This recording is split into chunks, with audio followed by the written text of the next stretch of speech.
onto our first feature of the evening.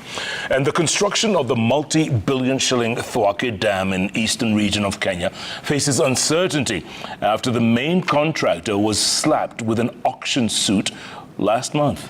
Well, China Gezhouba Group Company is faced with the auction of its assets and property over a non-payment of a disputed debt owed to a local construction company it subcontracted to execute part of the mega project. Now, China Gezhouba Group Company Ltd has been ordered to pay JTG Enterprises Ltd 682.76 million shillings for breach of a subcontract entered in July 2019. Now, the Chinese firm has, however, challenged the court ruling. At the same time, construction works on the dam have been scaled down owing to financial woes. Nimrod Taabu toured the dam and brings us the story. THWAKE Multi-Purpose Water Development Program has been billed as the country's largest water conservation program and hydropower. It is estimated that the project will cost 82 billion shillings to complete. According to experts, this project will spur socio-economic development and ease perennial water shortage in the counties of Makueni and Kitui and breathe life into the Konza Techno City, as well as supply water to Wote towns and other adjacent towns, villages, shopping centers and homesteads. Construction work of the THWAKE Dam began in 2019 after close to 2 years of squabbles between government and landowners over compensation of the land that was required for the construction. The implementation of the project was divided in 4 main phases that include construction of a 77-meter-high dam, which has since been revised to over 80 meters, hydropower generation, 34,600 cubic meters of water supply, and a final phase of irrigating 40,000 hectares in Makueni and Kitui counties.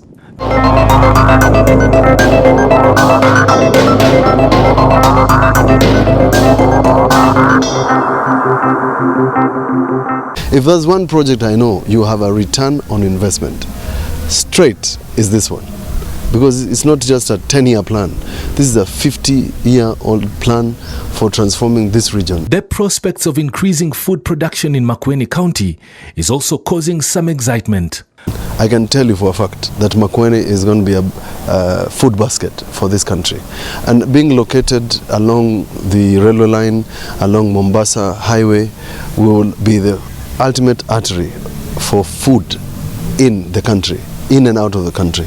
Tuna matarajio mengi sana kwa sababu tumeambiwa mwaka ujao 2024 kama itaisha. Ikiisha maji itapita hapa ikienda Konza na tutakuwa tukipata maji. Na hata ya kupanda ile ya kunyunyisha miti tunaambiwa hivyo. Tunaambiwa itakuja.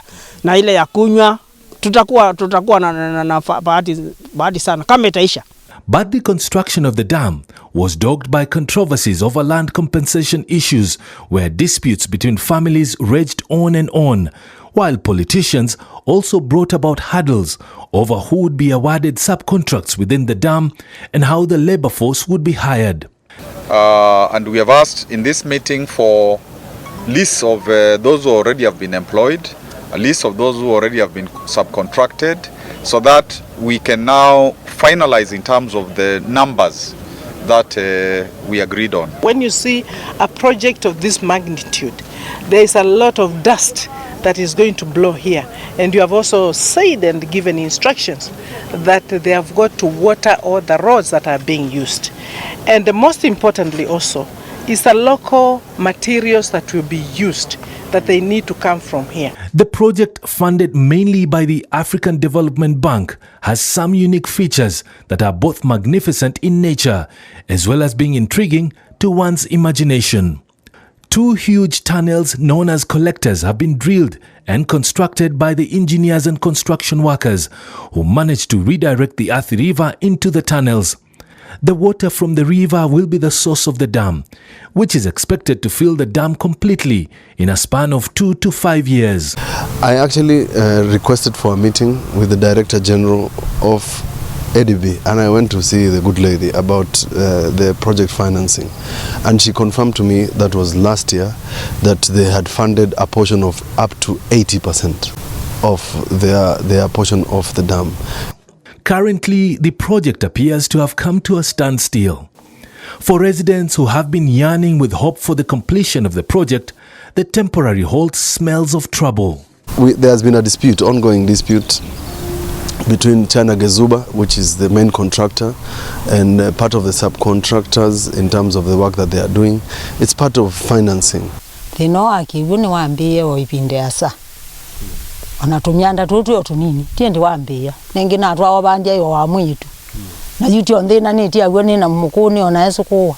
Rhoda Musyoka was hoping the dam would be complete by now so that she could enjoy clean piped water right at her doorstep. But she is saddened by the delays. Usuwa twake nindia ile kuya serikali za ilo kwati ya mulati usukatela abakwa nonduwa nyiyu wewe ndiye gwa kwebina yutio osoko wasu onetha yundika to no tethia buya na kiwichumete silanga twake kana tuluse tutu katitha.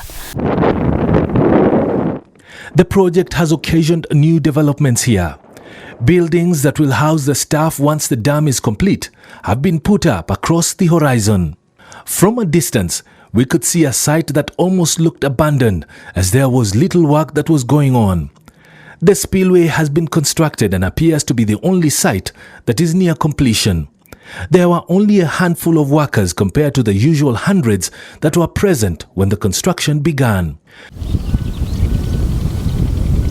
This is part of Athi River, whose main tributary has been redirected to the dam.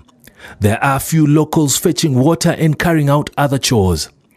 A bridge that will connect Makueni to Kitui through the dam has been constructed, but there is no sign of activity here. And this is where heavy-duty trucks have been parked. They haven't moved for close to 3 weeks since the workers downed their tools. Nilikujanga huku date 22nd last month. Hadi wa leo sijawaipata do. Watoi wamefukuzwa wako home na mwalimu bado tunasumbuana. Nilikuwa nimemdanganya Friday ikapita. So sasa sijui sasa Monday nitamwambiaje. Na tumekaa sana bila pesa. Watu tupatie pesa. Tunakaa kwa wenyewe, tunahitaji kukula. Tuko na shida. Tukiulizwa tuambie lolote, watuambia tungoje, ngojeni. Ngoja haina tarehe. Ngoja ujue utagoja mpaka lini. There are just issues which I think should have been addressed because workers in some cases have not been paid. They have downed their tools, in some cases protested. And I think these are matters that I have not seen national government intervening quickly. We are informed that for several weeks now, the workers had not received their pay. Out of the 1,500 workers who are usually on site, only 100 have been reporting to work. China Gezhouba Group Company won the tender to construct the dam during the retired President Uhuru Kenyatta's administration. The Chinese construction and engineering company came with an impressive profile and was said to be the 33rd largest contractor by revenue in the world in 2014. The company is partly state-owned and is a subsidiary of the China Energy Engineering Corporation. However, there is very little information about its operations in Kenya. There is no active email address as well as telephone number. Questions began to linger on our minds. Why has the company suddenly run out of cash flow and how? The African Development Bank approved a loan package worth nearly 236 million euros for the completion of construction work on the multi-purpose THWAKE Dam at the confluence of the THWAKE and Athi rivers in the eastern part of Kenya. The package, which was requested by the government of Kenya, comprises of 2 loans totaling 36.5 billion shillings from the AFDB and the Africa Growing Together Fund, also known as AGFT. To date, the African Development Bank has disbursed close to 75% of the funds required, and only 24.5% remain. Our third day on site saw the then Cabinet Secretary for Water, Sanitation and Irrigation, Alice Wahome, fly in a few minutes after 2 p.m. CS Wahome held a meeting with ministry officials, site engineers, as well as officials from SMEC, an international company with local experts who are leading the design and engineering of the dam, spillway and powerhouse at THWAKE. Only one official from China Gezhouba Group Company attended the closed-door meeting. After close to 2 hours, the delegation that was led by CS Wahome left the meeting room and headed straight to the construction site. Wahome admitted that the project was behind schedule. I thought that I should be getting congratulations also, that at least there is very, very good progress. But we've had teething problems, sometimes of course running out of funds. I am advised by the managers of this project, that is China Gezhouba, they are the owners of the contract, that sometimes they need roughly between 400 to 500 million shillings per month or per week, per month. This was CS Wahome's second visit to the dam, her first coming in December 2022. The Gezhouba is here, the manager is here and the teams, the office teams, but they cannot come if they don't have funds yet. They are organizing and they have assured me that they will be back maybe in another maybe 7 days maximum. CS Wahome cautioned workers against sending false alarm about the status of the dam, but we reminded her that the contractor had not fully been on site for some time now. You know, I don't want Lily to go that route, Nimrod. This project is on course, this project is fully funded, and I said that the casuals who we employ here sometimes may not have resilience in terms of staying a month before they are paid. I have already sent a message to the workers not to be sending false alarms. Sometimes as you process the payments and challenges of releases, it is possible that you can go maybe 2-3 weeks, but in the normal working schedules we shouldn't pull out workers. I asked her whether the delay would result in frosty relations between the contractor, Government of Kenya and the African Development Bank, which is funding the project. I don't know what you are looking for, Nimrod. Please take my assurance and to the public that this project has no disruption.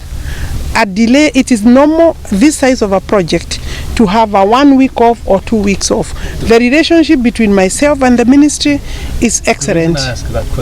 Let me first answer. The relationship is excellent. I have actually met the president of China Gezhouba Group.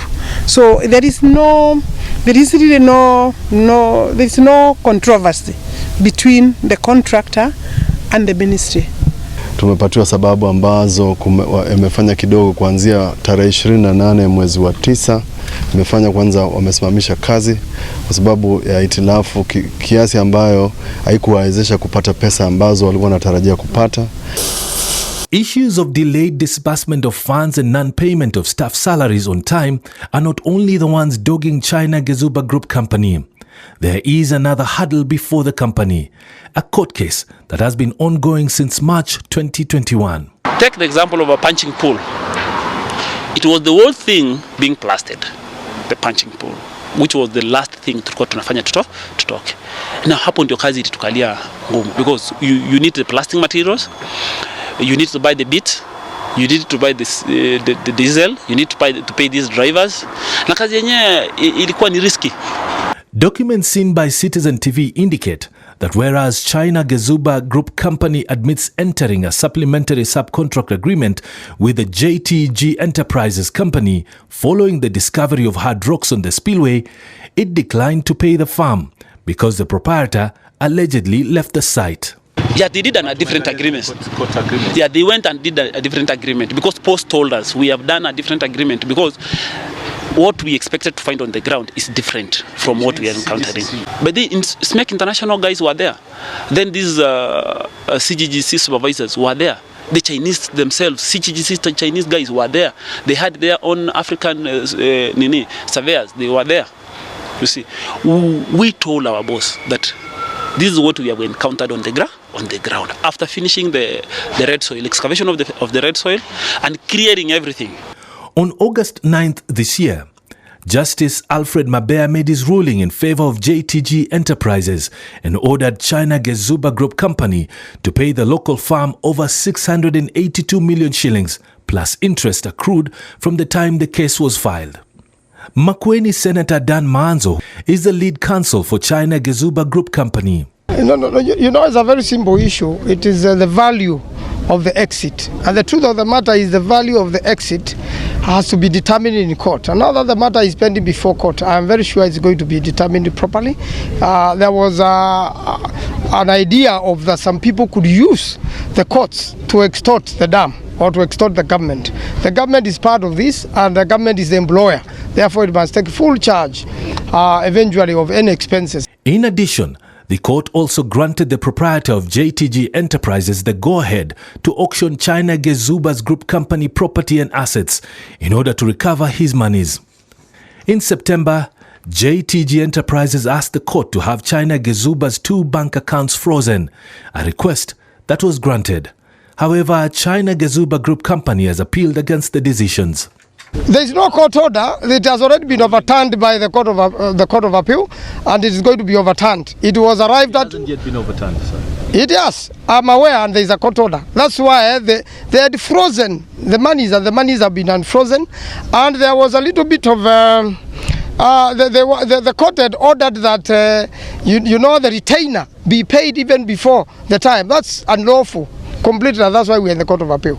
We have since established that the bank accounts used by China Gezhouba are still frozen and the ruling is yet to be overturned. What you're saying is Gezhouba will not pay JTG? There is no way Gezhouba will. 1 + 1 is 2, 1 + 1 is not 11. There is no way we will allow this project to be looted. There is a dispute between a subcontractor and a contractor. Has nothing to do with the ministry. So that is their own relationship, and I believe that the subcontractor or the main contractor, China Gezhouba, will be able to deal with it either by settlement or by processing it through the court. I would ask Africa Development Bank to get involved very quickly in terms of giving an assurance to their contractors and subcontractors to resolve. I would also ask the Attorney General of Kenya to take an initiative and conduct an arbitration, an alternative dispute resolution mechanism. Put all those people on the table. What is your issue? Sort it out. What is your issue? Sort it out. If there are guarantees national government needs to issue, and they can do so using the framework of the Constitution, Treasury can issue guarantees. Following these intrigues, it became clear to us that things could be getting tougher for the contractor of THWAKE Dam. Those are very small issues. I mean, a dispute of about even $1 billion or 500 million for a project of 36 billion is nothing we should dwell on, really. And I will not allow those to be part of the problems for this project to continue. No, China Gezhouba has paid everything as it's supposed to be. According to the CS, the court wrangles will not scare away the lead financier of the project. No, why? Court disputes are legal processes. I don't expect that there will be a dispute because ADB is funding. It's not party to the case. And while they may have a concern that there is an issue arising, but they also understand how the payments have been coming. And you know what? Where we have a problem, the government is the owner of the job. We will deal with those as they arise. Makueni Governor Mutula Kilonzo says the protracted battle could lead to prolonged water challenges for the residents of Makueni and Kitui. I would tell China Gezhouba to go back to site. They are almost holding people's life in their hands. It's like choking somebody. This project has seen 3 cabinet secretaries come and go, with the completion of the project still a long way to go. The cabinet secretaries include Simon Chelugui, Cecily Kariuki and Alice Wahome. Eyes are now firmly fixed on newly appointed CS Zachary Njeru, who moved from the lands and housing docket to water, sanitation and irrigation. In the meantime, the people of Makueni are waiting. Kama tungekuwa na maji hapa karibu, sisi hatuwezi kuchoka tukienda huko. Tena watoto wetu saa nyingine wanaumia na maji.